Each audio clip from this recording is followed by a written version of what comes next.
ಬನ್ನಿ ಮುಖ್ಯಮಂತ್ರಿ ವಿಚಾರಕ್ಕೆ ಬರೋಣ. ನಾನು ಸಿಎಂ ಹೇಳಿಕೆ ಕುರ್ಚಿ ಕಾದಾಟ, ಕುರ್ಚಿಗೆ ಖರ್ಚು ಜಾಸ್ತಿ ಆಗ್ತಾ ಇದೆ. Breaking news. ಕಾಂಗ್ರೆಸ್ ಅಲ್ಲಿ ಶುರು ಆಯಿತು, ನಾನು ಮುಖ್ಯಮಂತ್ರಿ. ಕಾಂಗ್ರೆಸ್ನ ಹಿರಿಯ ನಾಯಕರಲ್ಲಿ ಭುಗಿಲೆದ್ದ ಅಸಮಾಧಾನ. ರಾಹುಲ್ ಗಾಂಧಿಗೆ ಪತ್ರ ಬರೆದ ಕಾಂಗ್ರೆಸ್ನ ಹಿರಿಯ ಮುಖಂಡರು ಹಿರಿಯರ ವರ್ತನೆಯಿಂದ ಪಕ್ಷದ ಮೇಲೆ ವಿಶ್ವಾಸ ಕಳೆದುಕೊಳ್ತಾ ಇದ್ದಾರೆ. ಆಡಳಿತ ಯಂತ್ರ ಮೇಲೂ ನೇರ ಪರಿಣಾಮ ಅಂತ ಪತ್ರದಲ್ಲಿ ಉಲ್ಲೇಖ. ಬಹಿರಂಗ ಹೇಳಿಕೆ ನೀಡಿರುವ ವಿರುದ್ಧ ಕ್ರಮ ಕೈಗೊಳ್ಳಲು ಆಗ್ರಹ. BL Shankar, HM Revanna, VS Ugrappa, VR Sudarshan, L Hanumanthaiah, Venugopal ಮತ್ತು ಸುರ್ಜೇವಾಲಾ ಅವರಿಗೆ ಪತ್ರ. ನೋಡಿ, ಎಲ್ಲ ಇಂಥ ಹೇಳಿಕೆಗಳನ್ನು ಕೊಡ್ತಾ ಇದ್ದಾರೆ, ಸರಿ ಇಲ್ಲ ಅಂಥೇಳಿ. ಮತ್ತೊಂದು ಕಡೆ ಗೂಳಿಗೌಡ ಮತ್ತು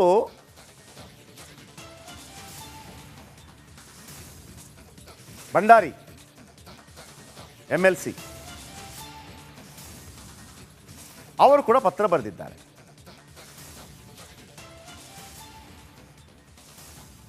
ಎಲ್ಲೂ ಪತ್ರ ಬರೀತಾ ಇದ್ದಾರೆ ಹೈಕಮಾಂಡ್ಗೆ. ಇದರ ನಡುವೆ ಒಂದು ವಿಚಾರ ಹೇಳ್ತೀನಿ ವೀಕ್ಷಕರೇ. CM ಸಿದ್ದರಾಮಯ್ಯ ಜೊತೆ ನಾವಿದ್ದೇವೆ, ಹೈಕಮಾಂಡ್ ಇದೆ. ಇಲ್ಲಿ ತನಕ ರಾಹುಲ್ ಗಾಂಧಿ ಸಿದ್ದರಾಮಯ್ಯನವರ ಜೊತೆ ನಾವಿದ್ದೇವೆ ಅನ್ನುವಂಥ ಬಹಿರಂಗ ಹೇಳಿಕೆಯನ್ನು ಇಲ್ಲಿ ತನಕ ಕೊಟ್ಟೇ ಇಲ್ಲ, ಅಥವಾ ಅವರೇ ಮುಖ್ಯಮಂತ್ರಿಯಾಗಿ ಮುಂದುವರಿತಾರೆ ಅನ್ನುವಂಥ ಹೇಳಿಕೆಯನ್ನು ಕೂಡ ಕೊಟ್ಟೇ ಇಲ್ಲ. ಹಾಗಂತ ಕೊಟ್ಟರೆ ಮಾತ್ರ ಅವರು ಮುಂದುವರಿತಾರೆ ಅಂತ ಅಲ್ಲ. ಬನ್ನಿ ಅದರ ಬಗ್ಗೆ ಎಕ್ಸ್ಟೆನ್ಷನ್ ಮಾಹಿತಿ ಕೊಡ್ತಾ ಹೋಗ್ತೀನಿ.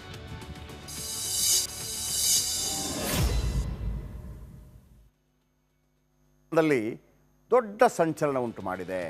ಇದೀಗ ಈ ಕೇಸ್ ತನ್ನ ಮಗ್ಗುಲ ಬದಲಿಸಿದ್ದು. ಇದೀಗ ಮುಡಾ ಹಗರಣ ರಾಷ್ಟ್ರಪತಿ ಅಂಗಳ, ಅಂದರೆ ಇದೇ ರಾಜ್ಯಪಾಲರು ವರದಿಯನ್ನು ಕೇಂದ್ರ ಸರ್ಕಾರಕ್ಕೆ ಕೊಟ್ಟಿದ್ದಾರೆ. ಯಾಕೆ ಕೇಂದ್ರ ಸರ್ಕಾರಕ್ಕೆ ಕೊಟ್ಟದ್ದು ಬಹಳ ಆತಂಕಕಾರಿ ಅಂತಂದರೆ, ಈಗ ಮುಡಾ ಹಗರಣದಲ್ಲಿ ಹೈಕೋರ್ಟ್ ಕೊಟ್ಟು ಪ್ರಾಸಿಕ್ಯೂಷನ್ ಆಗುತ್ತೋ ಇಲ್ಲೋ ಬೇರೆ ವಿಚಾರ. ರಾಜ್ಯಪಾಲರು ತನ್ನ ವಿರುದ್ಧ ನಡೆದಂಥ ಪ್ರತಿಭಟನೆ, ರಾಜಭವನಕ್ಕೆ ನುಗ್ಗುವಂಥ ವಿಚಾರ, ಅಂದರೆ ಕಾನೂನು ಸುವ್ಯವಸ್ಥೆ ಹಾಳಾಗಿದೆ ಅಂತೇಳಿ ಕೊಟ್ಟಿದ್ದಾರಾ? ಈ ವರದಿ ಆಧಾರದ ಮೇಲೆ ಸರ್ಕಾರವನ್ನು ವಜಾ ಮಾಡುವ ಅವಕಾಶ ಇರುತ್ತೆ, ರಾಷ್ಟ್ರಪತಿ ಆಡಳಿತ ಇರುವಂಥ ಅವಕಾಶ ಇರುತ್ತೆ. ಹಾಗೇನಾದರೂ ಆಗತ್ತಾ? ಆ ಒಂದು ಆತಂಕ ಇದೆ. ಅದರ ಬಗ್ಗೆ ಒಂದು ಮಾಹಿತಿ ನಿಮ್ಮ ಮುಂದೆ.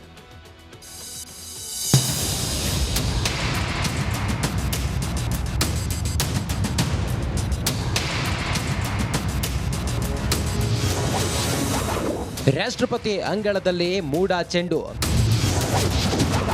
ಕೇಂದ್ರಕ್ಕೆ ರಿಪೋರ್ಟ್ ನೀಡಿದ ರಾಜ್ಯಪಾಲ. ರಾಜ್ಯ ರಾಜಕಾರಣದಲ್ಲಿ ಕೋಲಾಹಲ ಎಬ್ಬಿಸಿದ ಮೂಡಾ ಸೈಟ್ ಹಗರಣ ಈಗ ಕೇಂದ್ರದಲ್ಲೂ ಸದ್ದು ಮಾಡಲಿದೆ. ರಾಜ್ಯಪಾಲರು CM ಸಿದ್ದರಾಮಯ್ಯ ವಿರುದ್ಧ ಪ್ರಾಸಿಕ್ಯೂಷನ್ ನೀಡಿದ್ದು, ಇದನ್ನ ಪ್ರಶ್ನಿಸಿ CM ಹೈಕೋರ್ಟ್ನಲ್ಲಿ ಸಲ್ಲಿಸಿರುವ ರಿಟ್ ಅರ್ಜಿ ವಿಚಾರಣೆ ನಡೆಯುತ್ತಿದೆ. ಇದರ ನಡುವೆ ಮೂಡಾ ಹಗರಣ ಇದೀಗ ರಾಷ್ಟ್ರಪತಿ ಹಾಗೂ ಕೇಂದ್ರ ಗೃಹ ಸಚಿವಾಲಯದ ಅಂಗಳ ತಲುಪಿದೆ.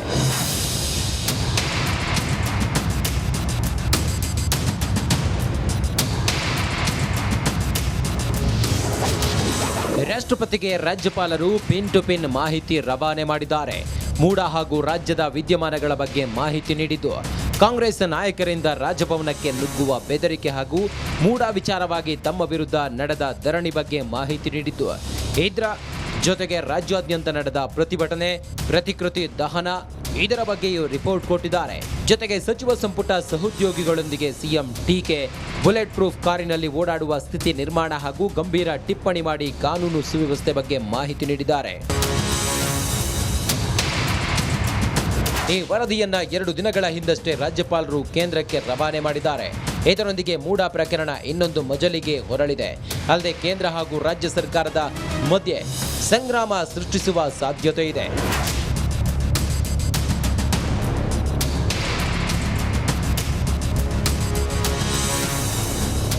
ಇನ್ನು ಈ ಸಂಬಂಧ ಸಿದ್ದರಾಮಯ್ಯಗೆ ಮತ್ತಷ್ಟು ಸಂಕಷ್ಟ ಎದುರಾಗುತ್ತಾ? ಇನ್ನು ರಾಜ್ಯಪಾಲರ ದೂರಿನ ವರದಿ ಬಗ್ಗೆ ರಾಷ್ಟ್ರಪತಿ ಮತ್ತು ಕೇಂದ್ರ ಗೃಹ ಸಚಿವಾಲಯ ಯಾವ ಕ್ರಮ ಕೈಗೊಳ್ಳುತ್ತೆ ಎನ್ನುವುದು ಕಾದು ನೋಡಬೇಕಿದೆ. Bureau report, Republic Kannada. ಈಗ ರಾಷ್ಟ್ರಪತಿ ಅಂಗಳದಲ್ಲಿ ಮುಡಾ ಹಗರಣ ಅಂತ ಹೇಳುವಾಗ ರಾಷ್ಟ್ರಪತಿ ಆಳ್ವಿಕೆ ಏನಾದರೂ ಹೇರಿಕೆ ಆಗುತ್ತಾ ಅನ್ನೋ ಒಂದು ಭಯ ಶುರು ಆಗುತ್ತೆ. ಪತ್ರದಲ್ಲಿ ಏನು ಬರೆದಿದ್ದಾರೆ? ಮುಡಾ ಸೈಟ್ ಹಂಚಿಕೆಯಲ್ಲಿ ಬ್ರಹ್ಮಾಂಡ ಭ್ರಷ್ಟಾಚಾರವಾಯಿತು. ಇದನ್ನು ಮಾಹಿತಿಯನ್ನು ರಾಷ್ಟ್ರಪತಿ ಅಂಗಳಕ್ಕೆ ತಲುಪಿಸಿದ್ದಾರೆ. ಯಾಕಂದರೆ ರಾಜ್ಯಪಾಲರು ರಾಷ್ಟ್ರಪತಿಗಳ ಅಂಡರಲ್ಲಿ ಬರ್ತಾರೆ, ಪ್ರಧಾನಿಗಳ ಅಂಡರಲ್ಲಿ ಬರೋದಿಲ್ಲ. ಅರ್ಥ ಆಯ್ತಾ? ರಾಷ್ಟ್ರಪತಿ ಹೇಗಿರ್ತಾರೆ, ರಾಷ್ಟ್ರದ ಮೊದಲು ರಾಜ ಇದ್ದಂಗೆ, ಆಯಿತಾ? ಮೊದಲು ಹಂಗೆ ಒಂದೊಂದು ರಾಜ್ಯಕ್ಕೆ ರಾಜ ಇರ್ತಾರೆ, ಆದರೆ ಎಲ್ಲ ನಡೆಸೋದು ಮಂತ್ರಿ. ಹಾಗೇನೆ ಅದೇ ಸಿಸ್ಟಮ್, ಆದರೆ ಪ್ರಜಾತಂತ್ರ ವ್ಯವಸ್ಥೆ. ರಾಷ್ಟ್ರಪತಿ ಅಂತಂದರೆ ಒಂದು ರೀತಿಯಲ್ಲಿ ಏನು ಚಕ್ರವರ್ತಿ ಇದ್ದಂಗೆ. ಅವರ ಅಂಡರಲ್ಲಿರುವಂಥ ಪ್ರಧಾನಮಂತ್ರಿ ಅವರು ಕಂಟ್ರೋಲ್ ಮಾಡ್ಕೊಳ್ಳೋದು. ಆಮೇಲೆ ಎಲ್ಲ ರಾಜ್ಯಗಳಿಗೂ ಒಂದೊಂದು ರಾಜ. ಆ ರಾಜ ಅಂದರೆ ರಾಜ್ಯಪಾಲ. ಆ ರಾಜ್ಯಪಾಲರಿಗೊಬ್ಬ ಮಂತ್ರಿ ಅಂದರೆ ಮುಖ್ಯಮಂತ್ರಿ. ಅರ್ಥ ಆಯ್ತಾ? ಪ್ರಧಾನಮಂತ್ರಿ, ಮುಖ್ಯಮಂತ್ರಿ, ಅದೇ ಸಿಸ್ಟಮ್. ಅದನ್ನು ಒಂದು ರೀತಿಯಲ್ಲಿ ಏನು ಆಧುನಿಕ ಯುಗದಲ್ಲಿ ಪ್ರಜಾಸತ್ತಾತ್ಮಕ ರೀತಿಯಲ್ಲಿ ಮಾಡಿದ್ದಾರೆ. ಇವರು ಮಾಹಿತಿ ಕೊಡಬೇಕು. ಮುಖ್ಯಮಂತ್ರಿ ಅವರನ್ನು ಕೇಳೋ ರೈಟ್ಸ್ ಇದೆ ಯಾರಿಗೆ? ರಾಜ್ಯಪಾಲರಿಗೆ. ಏನಾಗ್ತಾಯಿದೆ ರಾಜ್ಯದಲ್ಲಿ, ಬನ್ನಿ ಕೊಡಿ, ಮಾಹಿತಿ ಕೊಟ್ಟು ಬರ್ತಾರೆ. ಆಮೇಲೆ ಕಾರ್ಯಕ್ರಮ ಶುರುವಾಗುತ್ತಲ್ಲ, ವಿಧಾನಸಭಾ ಅಧಿವೇಶನ, ಆಗ ರಾಜ ಬರಬೇಕು. ಅಂದರೆ ರಾಜ್ಯಪಾಲ ಬಂದು ಇದು ನನ್ನ ಸರ್ಕಾರ ಅಂತ ಅವ್ರು ಹೇಳೋದು, ನನ್ನ ಸರ್ಕಾರ, ಇವರೆಲ್ಲ ಮಾಡ್ಕೊಂಡು ಹೋಗ್ತಾ ಇದ್ದಾರೆ ಅಂತ ಹೇಳಿ ಮಾಡ್ತಾರೆ. ಏನೇ ಸಮಸ್ಯೆ ಆದಾಗಲೂ ಕೂಡ ಆಗ ಸಿದ್ದರಾಮಯ್ಯನವರು ನಾನು ಒಂದು 4 ಜನ ಎಕ್ಸ್ಟ್ರಾ ಮಂತ್ರಿಗಳನ್ನು ಸೇರಿಸ್ಕೊಳ್ತೀನಿ ಅಂತ ಇವ್ರ ಹತ್ರ ಪರ್ಮಿಷನ್ ಪಡಿಬೇಕು, ರಾಜ್ಯಪಾಲರ ಹತ್ರ. ಅವರು ಪರ್ಮಿಷನ್ ಹಾಕಿ ನಾನು ಅವರಿಗೆ ಪ್ರಮಾಣ ವಚನ ಬೋಧನೆ ಮಾಡೋದು ಯಾರು? ಇದೇ ರಾಜ್ಯಪಾಲರು. ಇದು ಸಿಸ್ಟಮ್, ಗೊತ್ತಾಯ್ತಲ್ಲ? ಹಾಗೇನೆ ಕೇಂದ್ರದಲ್ಲಿ ಇವರು ಯಾರಿಗೆ ಕಂಪ್ಲೇಂಟ್ ಕೊಡಬೇಕು ಏನಾದರೂ ಆದರೆ ನನ್ನ ರಾಜ್ಯದಲ್ಲಿ ಹಿಂಗಾಗ್ತಾ ಇದೆ ಅಂತೇಳಿ? ಪ್ರಧಾನಮಂತ್ರಿಗಲ್ಲ, ರಾಷ್ಟ್ರಪತಿಗೆ ಕೊಟ್ಟಿದ್ದಾರೆ. ರಾಷ್ಟ್ರಪತಿ ಅವರಿಗೆ ಪಿನ್ ಟು ಪಿನ್ ಮಾಹಿತಿ ರವಾನೆ ಮಾಡಿದ್ದಾರೆ. ಮುಡಾ ಹಾಗೂ ರಾಜ್ಯದ ವಿದ್ಯಮಾನಗಳ ಬಗ್ಗೆ ಮಾಹಿತಿ ಕೊಟ್ಟಿದ್ದಾರೆ. ಕಾಂಗ್ರೆಸ್ ನಾಯಕರಿಂದ ರಾಜಭವನಕ್ಕೆ ನುಗ್ಗುವ ಬೆದರಿಕೆ ಬಂದಿದೆ. ಮುಡಾ ವಿಚಾರವಾಗಿ ತಮ್ಮ ವಿರುದ್ಧ ನಡೆದ ಧರಣಿ, ರಾಜ್ಯಾದ್ಯಂತ ಪ್ರತಿಭಟನೆ, ಪ್ರತಿಕೃತಿ ದಹನ ಬಗ್ಗೆ ಮಾಹಿತಿ ಕೊಟ್ಟಿದ್ದಾರೆ. ಸಚಿವ ಸಂಪುಟ ಸಹೋದ್ಯೋಗಿಗೆ ಅವರೊಂದಿಗೆ CM ಟೀಕೆ ಮಾಡಿದ್ದಾರೆ. ನಾನು ಬುಲೆಟ್ ಪ್ರೂಫ್ ಕಾರ್ನಲ್ಲಿ ಓಡಾಡುವ ಸ್ಥಿತಿ ನಿರ್ಮಾಣವಾಗಿದೆ. ಗಂಭೀರ ಟಿಪ್ಪಣಿ ಮಾಡಿದ ಕಾನೂನು ಸುವ್ಯವಸ್ಥೆ ಬಗ್ಗೆ ಮಾಹಿತಿ ಕೊಟ್ಟಿದ್ದಾರೆ.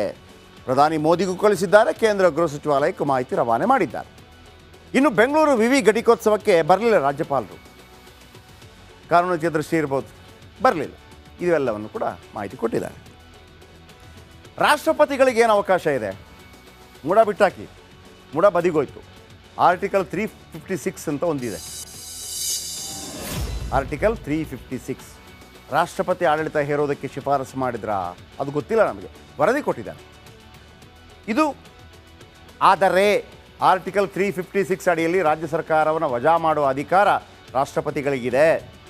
ರಾಜ್ಯ ಸರ್ಕಾರದ ಆಡಳಿತದಲ್ಲಿ ವೈಫಲ್ಯ ಕಂಡು ಬಂದಲ್ಲಿ ಈ ನಿರ್ಧಾರವನ್ನು ಕೈಗೊಳ್ಳಬಹುದು. ನಿರ್ಧಾರಕ್ಕೂ ಮುನ್ನ ರಾಷ್ಟ್ರಪತಿ ರಾಜ್ಯಪಾಲರಿಂದ ವರದಿ ಮುಖ್ಯ. ರಾಜ್ಯ ಸರ್ಕಾರ ರಾಜ್ಯಪಾಲರು ಅಧಿಕಾರದ ಹಿಡಿತ ತಪ್ಪಿದರೆ ಕ್ರಮ ಕೈಗೊಳ್ಳಬಹುದು. ಆಡಳಿತ ವೈಫಲ್ಯ ಕಂಡು ಬಂದಲ್ಲಿ ಸರ್ಕಾರ ಅಮಾನತು ಮಾಡಬಹುದು. ರಾಷ್ಟ್ರಪತಿಗಳು ರಾಜ್ಯಪಾಲರ ನಿರ್ಧಾರವನ್ನು ಉಚ್ಚ ನ್ಯಾಯಾಲಯದಲ್ಲಿ ಪ್ರಶ್ನೆ ಮಾಡೋಕ್ಕೆ ಬರಲ್ಲ. ಸರ್ಕಾರ ಬರಲ್ಲ. ಈಗ ಇವರೇನಾದರೂ ಅಮಾನತು ಪ್ರಶ್ನೆ ಮಾಡೋಕ್ಕೆ ಬರಲ್ಲ. ನೋಡಿ, ಎಂಥ ಡೆಮಾಕ್ರೆಟಿಕ್ ಸೆಟಪ್ ಅಲ್ವಾ? ಆದರೆ ಸರ್ಕಾರ ಅಮಾನತು ಮಾಡಿದ ನಿರ್ಧಾರ ವಾಪಸ್ ಪಡೆಯಬಹುದು. ಅದು ರಾಷ್ಟ್ರಪತಿ ಅಥವಾ ರಾಜ್ಯಪಾಲ ನಿರ್ಧಾರದ ಮೇಲೆ ಇರಲಿದೆ. ರಾಷ್ಟ್ರಪತಿ ರಾಜ್ಯಪಾಲ ನಿರ್ಧಾರವನ್ನು ಸಂಸತ್ತ ಮುಂದಿಡಬೇಕು. ಈಗ ಇವರು ರಾಷ್ಟ್ರಪತಿ ವಜಾ ಮಾಡಬೇಕು ಅಂದರೆ ರಾಷ್ಟ್ರಪತಿ ಅದನ್ನು ಸಂಸತ್ತಿನಲ್ಲಿಡಬೇಕು. ನೋಡಿ, ಡೆಮಾಕ್ರೆಟಿಕ್ ಸೆಟಪ್. ರಾಜ್ಯಪಾಲರಿಗೆ ರೈಟ್ಸ್ ಇದೆ, ರಾಷ್ಟ್ರಪತಿಗೆ ಪತ್ರ ಬರೆಯೋದು. ರಾಷ್ಟ್ರಪತಿಗೆ ಸರ್ಕಾರವನ್ನು ವಜಾ ಮಾಡೋ ರೈಟ್ಸ್ ಇದೆ.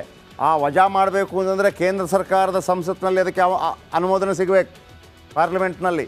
ಅಂದರೆ ಅದರ ಅರ್ಥ ಏನಪ್ಪ ಅಂತಂದರೆ ಯಾರು ವೋಟ್ ಹಾಕಿ ಕಳಿಸಿದ್ದಾರೆ, ವೋಟ್ ಹಾಕಿದ ಜನಗಳ ಪ್ರತಿನಿಧಿಯಲ್ಲಿದ್ದಾರೆ, ಅವರು ಅಂದರೆ ನಾವು ನಿರ್ಧಾರ ಕೈಗೊಳ್ಳಬೇಕು, ಸರ್ಕಾರ ವಜಾ ಮಾಡಬೇಕಾ ಬೇಡವಾ ಅಂತ. ಅರ್ಥ ಆಯ್ತಾ? ರಾಜಭರಣಕ್ಕೆ ಮತ್ತು ಪ್ರಜಾತಂತ್ರ ವ್ಯವಸ್ಥೆಗಿರುವಂಥ ವ್ಯತ್ಯಾಸ. ಅಲ್ಲಿರುವಂಥ MP ಗಳು ಯಾರು? ನಾವು ಕಳಿಸಿದವರು ಅಂತ ಲೆಕ್ಕ ಪ್ರಕಾರ. ನಮ್ಮನ್ನು ಕೇಳಿದವ್ರು ಮಾಡ್ಬಾರ್ದು, ನಮ್ಮನ್ನು ಕೇಳ್ದಂಗೆ ಅಂತ. ಓಕೆ, ಸರ್ಕಾರ ಅಮಾನತು ಮಾಡಿದಾಗ ಇಲ್ಲ ವಜಾ ವಾಪಸ್ ಪಡೆದಾಗ ಈ ಎರಡೂ ನಿರ್ಣಯವನ್ನು 2 ತಿಂಗಳ ಮುಕ್ತಾಯದಲ್ಲಿ ಕಾರ್ಯನಿರ್ವಹಣೆ ಮಾಡಬೇಕು. ಈಗ ಬ್ರಹ್ಮಾಸ್ತ್ರ ರಾಜ್ಯಪಾಲರ ಕೈಯಲ್ಲಿದೆ. ಕೇಂದ್ರಕ್ಕೂ ವರದಿ ಹೋಗಿದೆ. ಈ ಹಿಂದೆ ಹಲವು ರಾಜ್ಯ ಸರ್ಕಾರವನ್ನು ವಜಾ ಮಾಡಿದ ಉದಾಹರಣೆ ಕೂಡ ಇದೆ. ಇದಾಗತ್ತೆ ಹೋಗುತ್ತೆ ಅಂತಲ್ಲ, ಒಂದು ಬ್ರಹ್ಮಾಸ್ತ್ರ ಬಿಟ್ಟಿದ್ದಾರೆ ರಾಜ್ಯಪಾಲರು. ಹಾಗಾಗಿ ಸಿದ್ದರಾಮಯ್ಯನವ್ರಿಗೆ 2 ಆತಂಕ. ಹೈಕೋರ್ಟ್ ಏನು ಹೇಳುತ್ತೆ ಮೂಡಾ ವಿಚಾರಕ್ಕೆ? ರಾಷ್ಟ್ರಪತಿಗಳು ಯಾರು ಗೊತ್ತು, ನಮಕ್ಕಂತ ಚೇಂಜ್ ಮಾಡಿಬಿಟ್ರೆ, ರಾಷ್ಟ್ರಪತಿ ಆಳ್ವಿಕೆ ಏರ್ಬಿಟ್ರೆ ಏನು ಪ್ರಶ್ನೆ ಮಾಡೋಕ್ಕೆ ಬರಲ್ಲ. ಮತ್ತೆ 6 ತಿಂಗಳೊಳಗಾಗಿ ಮತ್ತೆ ಚುನಾವಣೆಗೆ